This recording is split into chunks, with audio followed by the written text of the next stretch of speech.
super fantastic sparkling day. Welcome to Before the Dirt Nut podcast number, what are we up to? 2093.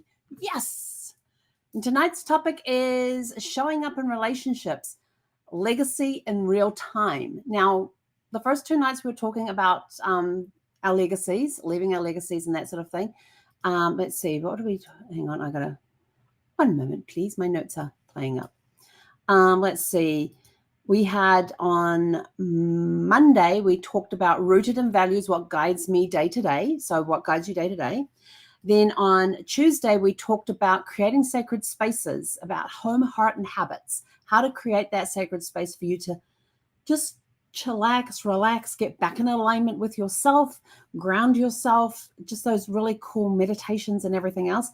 Last night, we had Peggy on here talking about her new mastermind group and her new books and everything, which is a form of legacy, teaching your children about finances and stuff and teaching your children about finances and investing. All the stuff we talked last night is about passing legacy on, because if you've created this wealth of legacy, or this wealth and money value, and you want to pass it on to your future generations, they need to know how to handle it. So that's part of leaving the legacy. Tonight, we're talking about showing up in relationships, legacy in real time. Oh, this is going to be a good one. So I thought somebody needed a smile today, so I've got my happy shirt on. So spend the good vibes. So you get this smile and you get this smile. Now, I will tell you, this is my cruise shirt. And when I go on a cruise, I wear this shirt on the first day of the cruise. So you've got the smile here, right?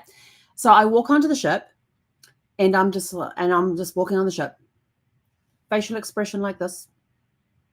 And the crew go, smile, you're going on a cruise. And I go, but I am smiling. And then they look at the shirt. They get the joke. They start laughing. I laugh with them. We move on and we get to the next one's coming up. Smile, you're going on a cruise. But I am smiling. So, it's just something fun to do when you go on a cruise. Anyway, I just thought somebody else needed to see a big smile today. So there's your big smile that you needed to see today. You're welcome. So let's knock this one out of the ballpark. Okay, so we're talking about showing up in relationships, and when people won't always remember what you've accomplished, but they'll remember how you made them feel. I think it was Maya Angelou that said that one. That people won't always remember what you did, but they will remember how you made them feel. How did you make them feel? They will remember things like eye rolls, the hugs, the phone calls. We're shaping emotional DNA when we use our physical body to convey emotions to others. And our words, how our words make them feel, how our gestures and facial expressions make them feel. We are shaping emotional DNA. The way you show up right now is what lives on.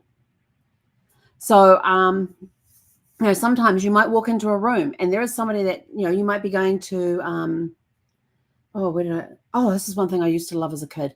As a kid, when I was a Girl Guide, and Girl Guides and Brownies, kind of like the Girl Scouts, we would go and do shows at the senior places and all that. Even when I was in high school, we were doing shows for the seniors and that sort of stuff. And afterwards, we would get to interact with the seniors that were there. And it could be in an assisted living facility. It could be down at they would have a hall where they would meet once a week or whatever it was. They'd have their dancers there. They'd have entertainment there. They'd bring speakers in and all that sort of stuff. That was their activity at their community center for the seniors. And going in there, and of course, we would go back often to different places.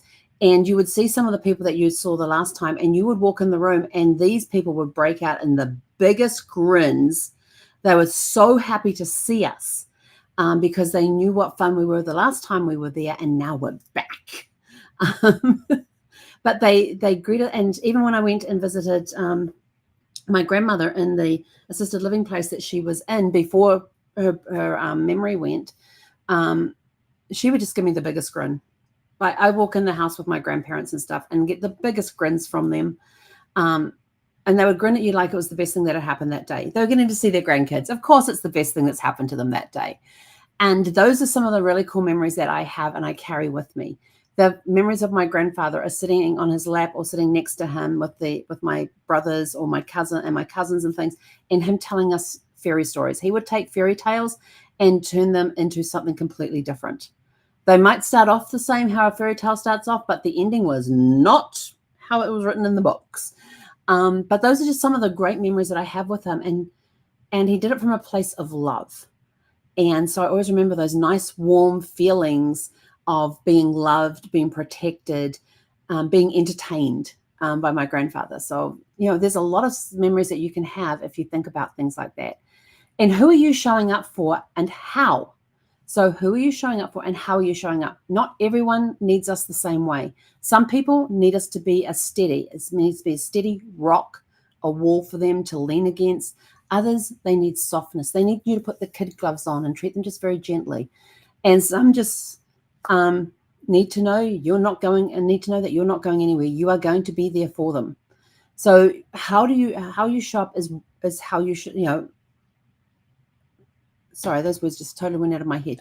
So showing up for people as the person that they need at that time makes a big difference. Being present doesn't always mean doing more. It just means being there. It could be just going and sitting in, like with Brad, when he was in hospital for 87 days. I went and sat by his bedside every single day. Most of the time he would be sleeping and I would have my little table set up. I actually found that the other day. It's about this thick. It's about this long. It's about this wide, just enough room for a laptop and a little notepad of paper. And it had the legs tucked up in it. And I'd pull the legs out, assemble this thing, and that would be my desk for the day. But when he was awake, that was pushed aside and I was there, present with Brad. I wasn't playing on the computer. I wasn't working on the computer.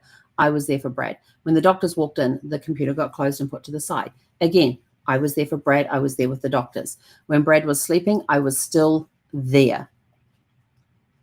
I might have been doing other things, but I had half an eye on him and I had one eye on him and one eye on my computer doing the work that I needed to do, making sure he was okay. Did he need anything? And sometimes I get text messages from people that says, no need to reply. Just wanted to tell you I'm proud of you. Or I just wanted to tell you I love you. I just wanted to tell you have an awesome day. Sometimes I get text messages from friends like that. I love getting those text messages. The legacy of listening and not fixing. Listening is a gift most people don't get enough of. Legacy isn't always advice, it's attention. Ask more, judge less, and if someone tells you something tender, hold it gently. I've got friends in my life who they never try to fix. They don't try to fix things. They know when I need the stuff fixed. They know when I need stuff handled. They also know when I just need somebody to sit beside me and say something like, that sounds hard. I'm here. And that's it.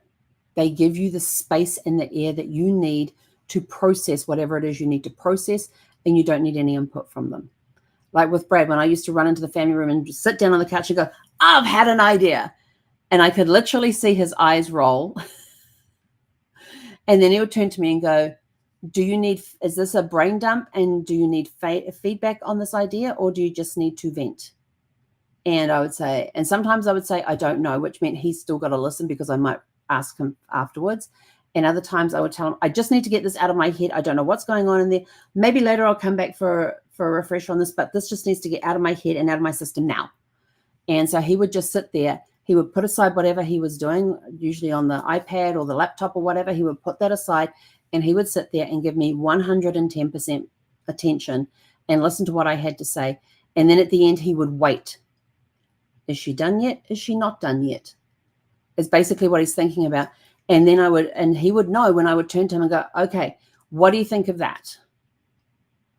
Or thanks for listening. I gotta get back to work. Things like that. So he just knew that I just needed the space just to sit, just to vent, to get it out.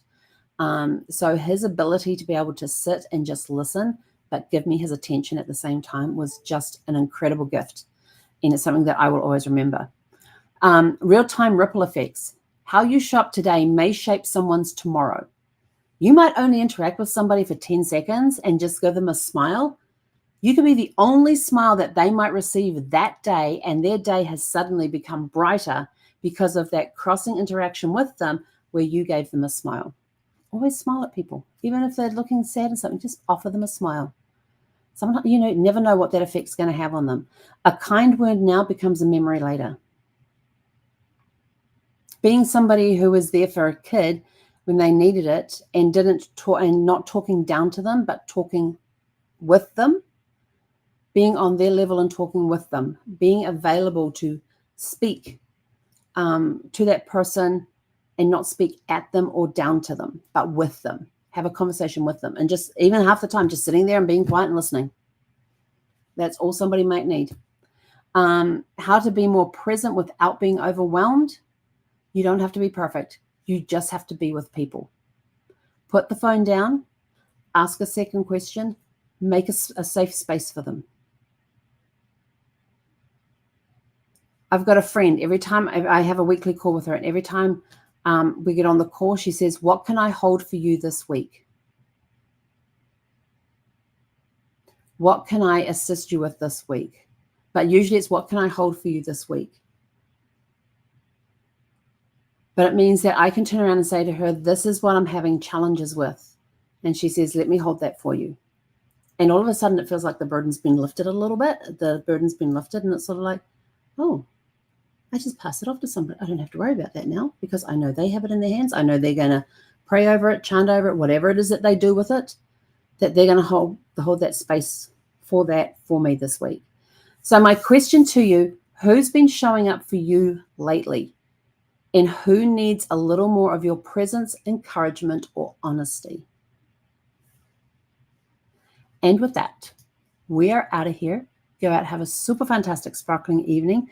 And tomorrow evening, we will be back at 6 p.m. Pacific for a very special podcast. Tomorrow is April 25th here in the States. If you're watching this from New Zealand, I know you guys are already on April 25th. April 25th in New Zealand is Anzac Day, and Anzac stands for Australian New Zealand Army Corps. They are the guys that invaded Gallipoli on the 25th of April in 1915 and started an 8-month-long battle, which they did not win, but the attitudes that they came home with, what they came home with, the lessons that they learned during that they brought back to Australia and New Zealand, changed the countries. So we've got that going on. There's also an 80th wedding anniversary tomorrow and a 27th proposal tomorrow that we're going to be talking about. So go out, have a super fantastic, sparkling evening, and we'll catch you guys back here tomorrow evening at 6 p.m. Pacific. Hey, konara.